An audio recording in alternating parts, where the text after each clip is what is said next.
الشيطان الرجيم بسم الله الرحمن الرحيم ألف لام ميم ذلك الكتاب لا ريب فيه هدى للمتقين صدق الله المولانا العظيم.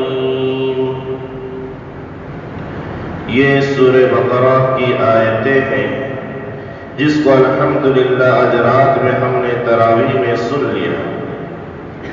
سورہ بقرہ یہ مدنی سورہ ہے.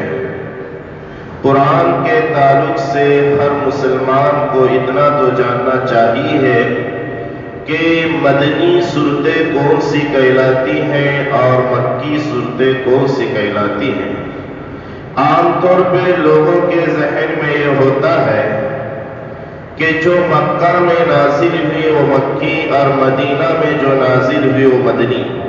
حالانکہ مفسرین کی اصطلاح میں ایسی بات نہیں ہے، بلکہ مکی اور مدنی کے اعتبار سے فرق یہ ہے کہ جو ہجرت سے پہلے صورتیں نازل ہو گئی ہیں وہ مکی کہلاتی ہیں، اور جو ہجرت کے بعد نازل ہو گئی ہیں وہ مدنی کہلاتی ہے.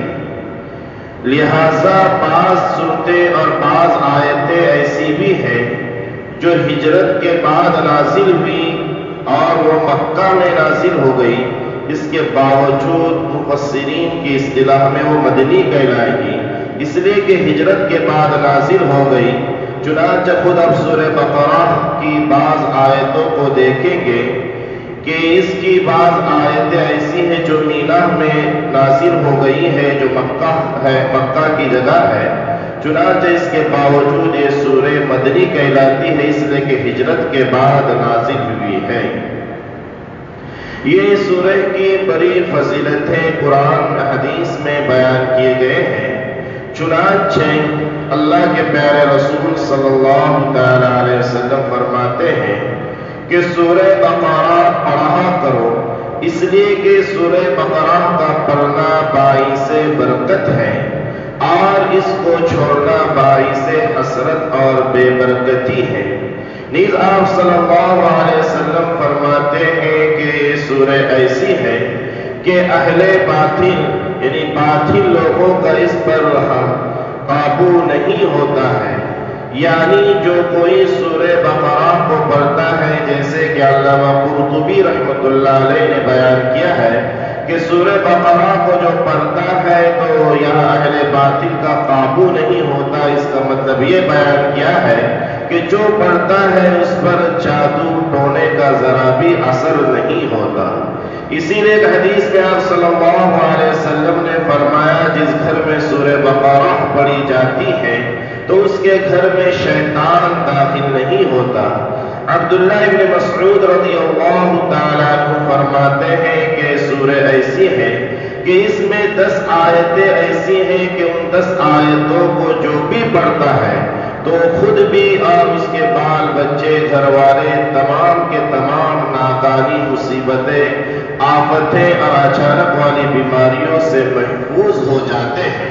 وہ 10 آیتیں ابتدا کی 4 آیتیں الف لام میم سے اولئک هم المہتدون تک ہے، اور 3 آیتیں آیت الکرسی اور اس کے بعد والی 2 آیتیں ہیں. اس طرح 7 ہو گئی، اور 3 آیتیں اس سورہ کے آخری 3 آیتیں للہ ما فی السماوات و ما فی الارض سے لے کر. لہذا جو کوئی اس کو پڑھتا ہے تو وہ اور خود اور اس کے گھر والے تمام کے تمام مصیبتوں سے محفوظ ہو جاتے ہیں. قرآن شریف میں سب سے بڑی سورت یہی ہے سورہ بقرہ. یہ ایسی سورہ ہے کہ علامہ قرطبی رحمۃ اللہ علیہ وغیرہ نے بیان فرمایا کہ 1000 اوامر ہے، 1000 نواہی ہیں، 1000 حکمتیں ہیں، 1000 قصص ہیں، 1000 اخبار ہیں. یہ ایسی جامع ترین سورہ ہے. خیر اس سورت کو شروع کیا اللہ رب العزت نے الف لام میم سے. آپ جانتے ہیں کہ بہت سی صورتیں ایسی بھی ہوتی ہیں کہ جس کے شروع میں الف لام میم، الف لام را، حامیم، سے لکھا ہوا رہتا ہے۔ اصطلاح میں ان حروف کو حروف مقطعات کہا جاتا ہے، اور یہ ایسے حروف ہیں کہ آپ نے اگر ترجمے والا قرآن اٹھا کر دیکھا ہوگا تو کسی نے بھی اس کا ترجمہ نہیں لکھا۔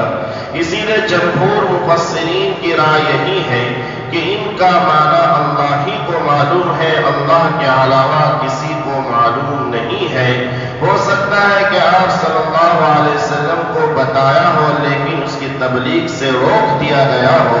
چنانچہ حروف مقطعات ایسے حروف ہیں کہ جن کا معنی کسی کو معلوم نہیں۔ اب معلوم نہیں تو نزول کا کیا فائدہ؟ تو فائدہ بہت ہے۔ چنانچہ اہل عرب کو عاجز کرنا، جو اپنے کلام پر بہت ہی زیادہ نازا تھے اور کہتے تھے کہ ہمارا جیسا کوئی فصیح نہیں، تو گویا یہ بتایا گیا کہ اس کا معنی آپ بدلاؤ۔ نیز فائدہ یہ بھی ہے، اس کے پڑھنے کے بڑے بڑے ثواب ہیں، بلکہ حروف مقطعات کے تعلق سے اکابرین سے بات ہے کہ جو کوئی اس کو دیکھتا بھی ہے ان حروف مقطعات تو پڑھنا تو دور کی بات، تو اس کے بہت سے حاجتیں پوری ہو جاتی ہے۔ ذالک الکتاب لا ریب فیہ، یہ ایسی کتاب ہے کہ جس میں ذرا برابر بھی شک نہیں۔ یعنی قرآن مجید جو اللہ رب العزت نے نازل فرمایا ہے اور اللہ نے ہمیں یہ جو کتاب دی ہے، یہ ایسی کتاب ہے کہ لا ریب فیہ، کہ اس میں ذرا برابر بھی شک کی گنجائش نہیں، ذرا برابر بھی شک نہیں ہے۔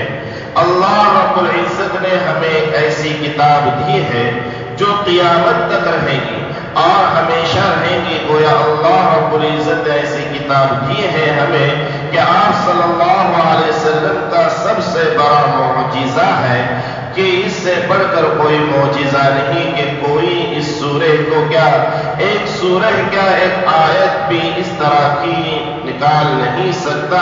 خود قرآن نے آگے چل کے فرمایا وَإِن كُنتُمْ فِي رَيْبٍ مِّمَّا نَزَّلْنَا عَلَىٰ عَبْدِنَا فَأْتُوا بِسُورَةٍ مِّن مِّثْلِهِ، کہ اس کے مثل ایک سورہ لے کے آؤ۔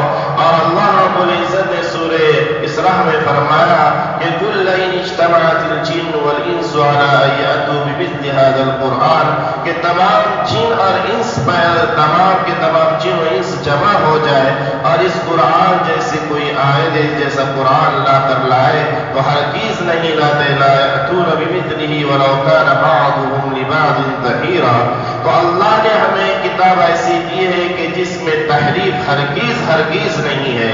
یہ ایسی کتاب ہے کہ لا يأتيه الباطل من بين يديه ولا من خلفه، کہ باطل نہ اس کے سامنے سے آ سکتا ہے اور نہ پیچھے سے آ سکتا ہے، نہ اوپر سے نہ نیچے سے نہ دائیں سے نہ بائیں سے۔ اس کی حفاظت کی ذمہ داری خود اللہ رب العزت نے لی ہے۔ اِنَّا نَحْنُ نَزَّلْنَا الذِّكْرَ وَإِنَّا لَهُ لَحَافِظُونَ، کہ ہم ہی نے قرآن کو نازل کیا اور ہم ہی اس کی حفاظت کرتے ہیں۔ آپ باطل کتنا بھی زور لگائے، کتنی بھی طاقت لگائے، تو اس میں ایک آیت کیا ایک حرف ایک نقطہ بھی بدل نہیں سکتا، کمی بیشی نہیں کر سکتا ہے۔ پہلے بھی بہت سے لوگ آئے جنہوں نے نعوذ باللہ قرآن پر اعتراض کیا اور قرآن کے تعلق سے کچھ تحریف کرنے کی کوشش کی، لیکن ان کا بس نہیں چلا۔ اسی طرح دور حاضر میں بھی آپ نے سنا چند ماہ پہلے ایک شخص نے قرآن کی 26 آیتوں کے تعلق سے نعوذ باللہ کہا کہ آیتیں نکالی جائے اور اس آیتوں میں نعوذ باللہ دہشت گردی کی تعلیم ہے، لیکن بالکل غلط بات ہے۔